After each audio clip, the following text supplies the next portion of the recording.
Olá, vamos mergulhar agora num dos grandes pilares da aviação.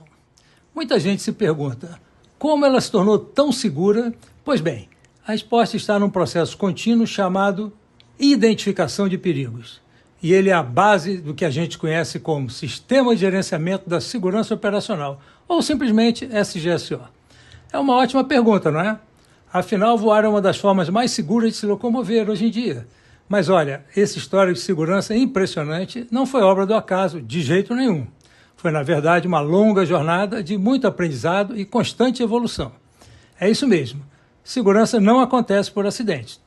Ela é fruto de um processo contínuo, de uma vigilância que não para. E para a gente entender como a gente chegou até aqui, vale a pena olhar para trás e ver como o nosso jeito de pensar a segurança foi mudando ao longo do tempo.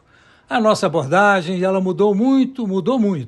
E a gente começou lá atrás focando em consertar máquinas, depois o foco passou a ser entender o desempenho humano, e hoje a gente finalmente entende que a segurança é uma propriedade de todo o sistema organizacional.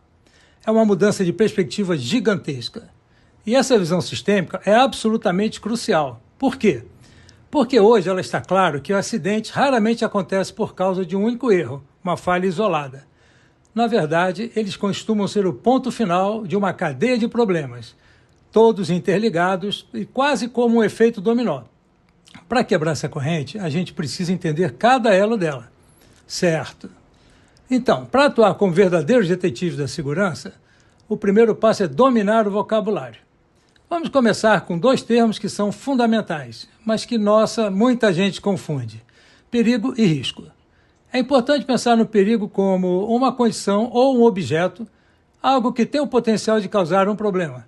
É aquela semente do e se, é uma pista que está ali esperando para ser encontrada, idealmente antes de algo ruim aconteça. Por exemplo, um vento de 15 nós.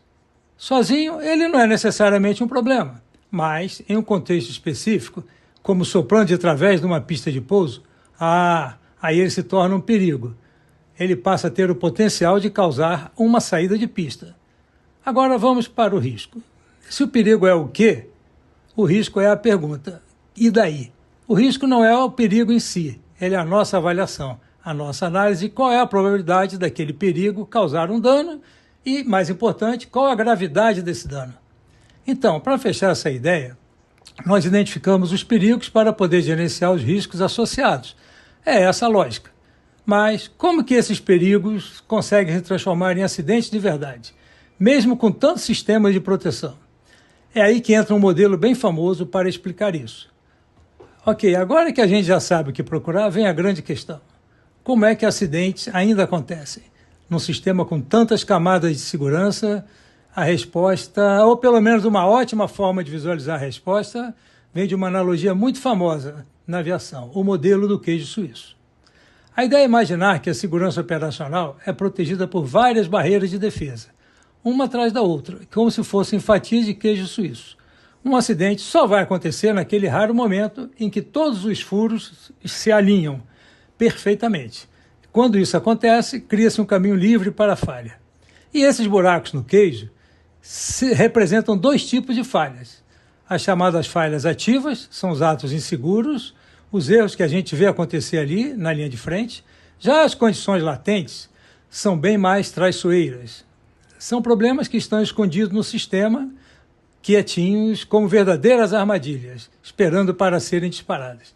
E o grande objetivo de um SGSO, o coração do sistema, é justamente este: contar e fechar esses buracos, tanto as condições latentes quanto as potenciais falhas ativas, antes que eles tenham a chance de se alinhar. E para fazer essa busca, as organizações usam um verdadeiro kit de ferramentas de investigação.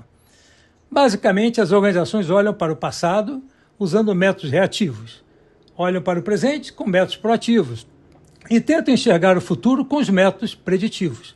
É uma abordagem completa. E nessa busca proativa, um sistema de reporte forte, robusto, é a espinha dorsal de tudo.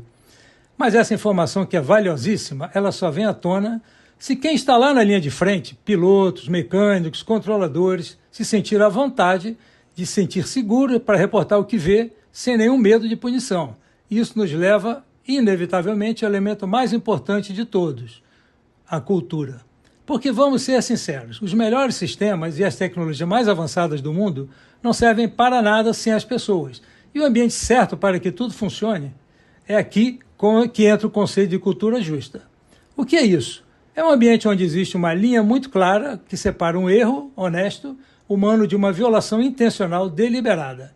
E é essa distinção que cria confiança necessária para que as pessoas se sintam seguras para relatar problemas abertamente. No final do dia, o sistema inteiro depende das pessoas. E elas são os olhos e os ouvidos de quem estão lá no dia a dia para detectar os perigos. Cada profissional, em cada função, tem um papel fundamental em fortalecer essas barreiras de defesa do nosso queijo suíço. Então fica claro que na segurança na aviação não é sobre tecnologia e procedimento. É, acima de tudo, sobre a vigilância e o compromisso de cada pessoa. E a reflexão que fica, e que vale não só para a aviação, mas para qualquer área, é pensar qual é o nosso papel em sermos essa barreira final contra a falha.